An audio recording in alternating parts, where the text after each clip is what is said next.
Sorry. Wow, he's into it just right after that offensive coordinator, how much does that change for you guys in your preparation?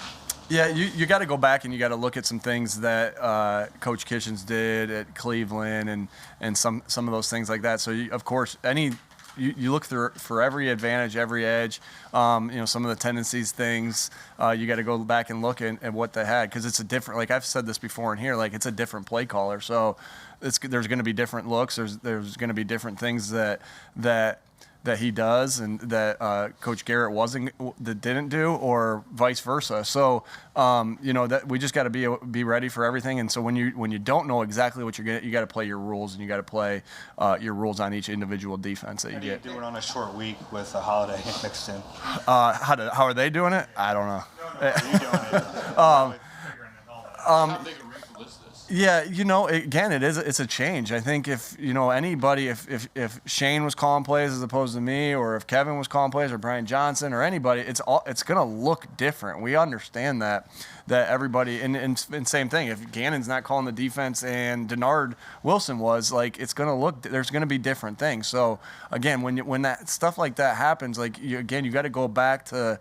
I think I've talked about this before in unscouted looks. Like you got to go back and you got to play your rules and everything. And so every defense, every offense has rules written into it if you get different looks. So that's where our preparation in the offseason, our preparation throughout each week is gonna really pay dividends. Nick, we saw Davion Taylor had surgery yesterday.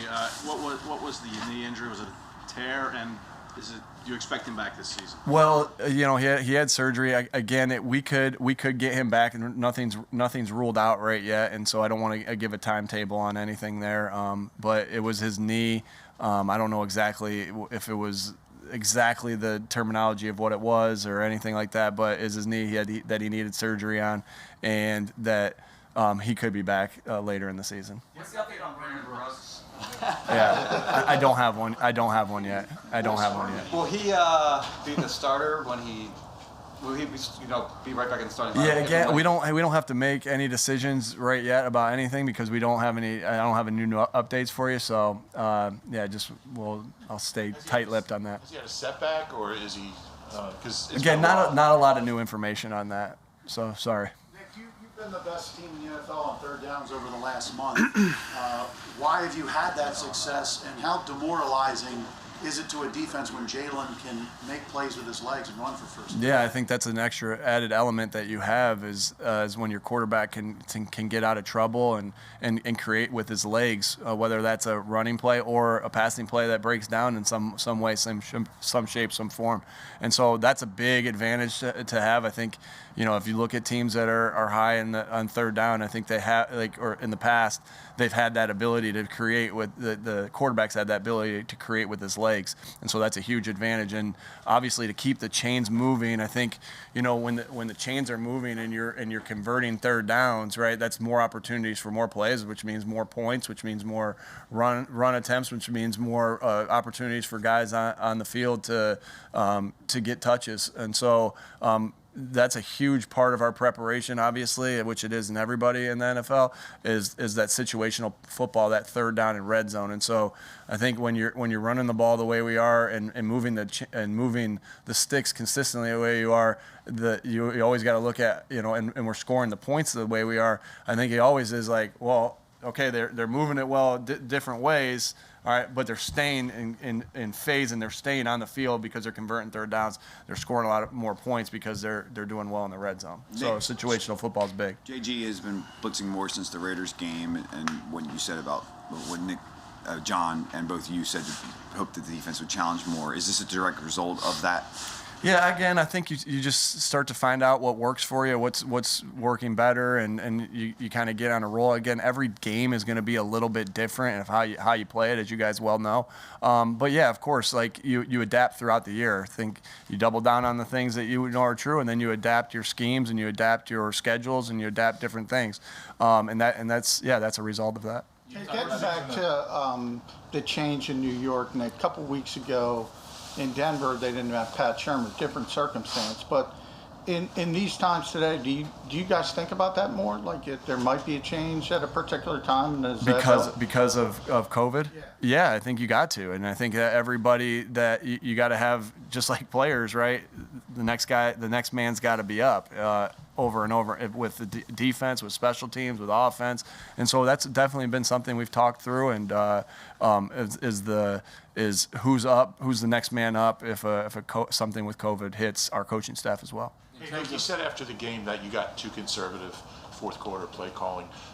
What's the process there? Like, what would you do differently, and how do you balance kind of wanting to move the clock, but maybe we need to put it up in the air? Yeah, I think again, I think we got pretty run heavy, and again, that's kind of been what we've been doing this last month of the season. But that doesn't mean you just don't pass the football. And so I don't know. I call the screen that I didn't like to be to Rager.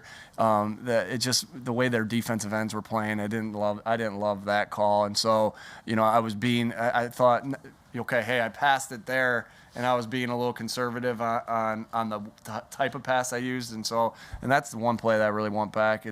But again, we were running the ball well. It was just it got a little bit sloppy, and I just felt like I started that with the way I was calling it. In terms of not making the same mistake twice, what was your reaction when Miles ran out of bounds on that 4-minute drill? Yeah, we pulled him out. We pulled him out of the game and just reminded him again to stay in bounds. I know he had 2 in Carolina, and so repeat offenders of things we usually get mad at about, and he knows, and shoot, he would if he had that next carry and didn't have to come out of the game to be reminded to stay in bounds, he would have had 100 yards. So he found that out, and he knows that, and we're working on getting it fixed. And I know Miles wants to get it fixed more than anybody. Hey, Nick, what role did Jalen play in keeping whether it was morale up or the guys together when you guys were in some rockier waters earlier? All the leaders on the team, and Jalen in particular, was there.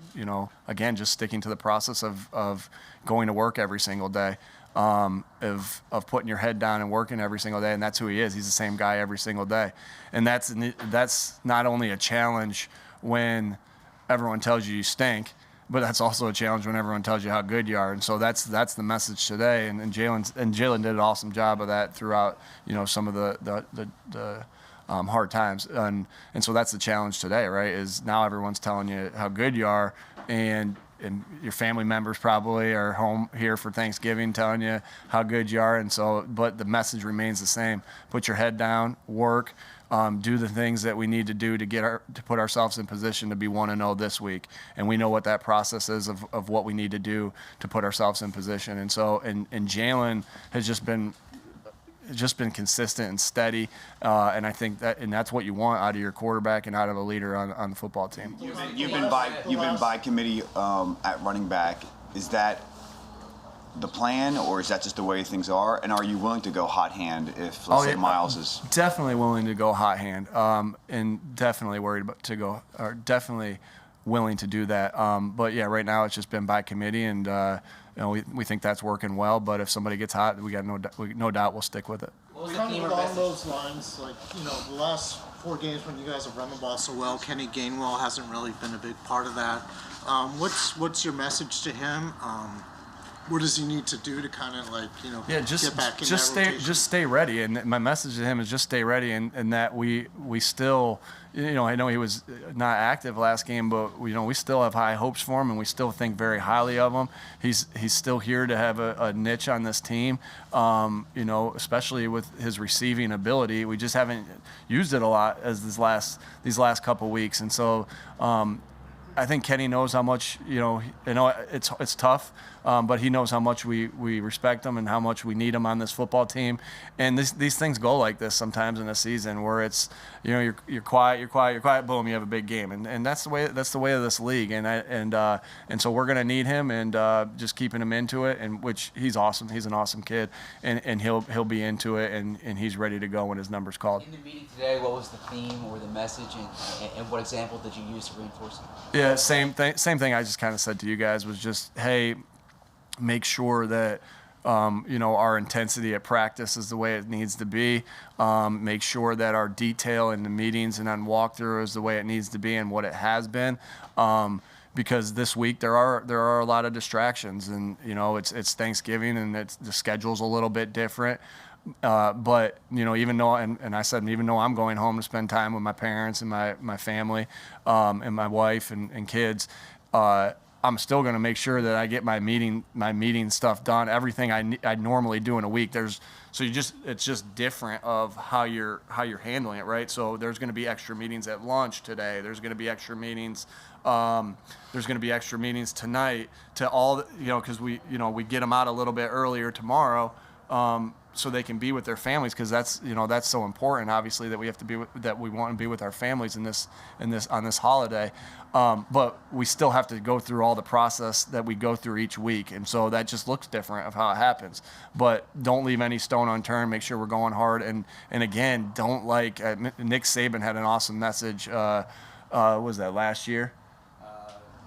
2 years ago, of when people are telling you how good you are, what that is. You guys can look that up. But yeah. So just put your head down and work. And so as you guys can see, my message is pretty consistent. Whether we're we're won 3 or 4 last 4, or we started off 2 and 5, because it's all about how you put yourself in position to win the game on Sunday, and the only way you do that is by working yourself through the week and getting better every single day through the week. Are you going walk through today?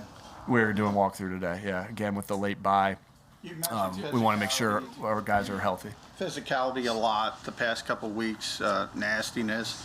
Davion was a big part of that defensively. Are you confident you're still going to have that presence on the defense? Yeah, the guys that are going to step in for him. I'm super. Alex will take a brunt of that, or the most of that, and Sean and Patrick, and I'm very confident that they. Sean's going to be ready for this. I do, but again, that's me wishful thinking. So I kind of jumped the gun on that one. We'll see. We'll play that day by day. Do you anticipate that every Wednesday will be a walkthrough? How do they respond to that? We'll play that, after the bye. Again, we're doing it because we're a little bit later in the year and our bye's later. And so we'll play that by ear. I don't want to cement anything down right yet. But, what I felt like last week is that we had a great Thursday practice. We had a great, when you do walkthrough as opposed to that when you do practice, you get a lot more reps. You get double the reps. And so that was good for us mentally. We were really sharp and crisp in that game that we had on Sunday. And so, again, we know how to get it done both ways, because this is practice schedules and how you walk through. Those are things that are constantly changing, right? That's not something we double down on. We constantly change that to do what's best for those players. All right. Thanks, guys. Thanks, guys. Happy Thanksgiving.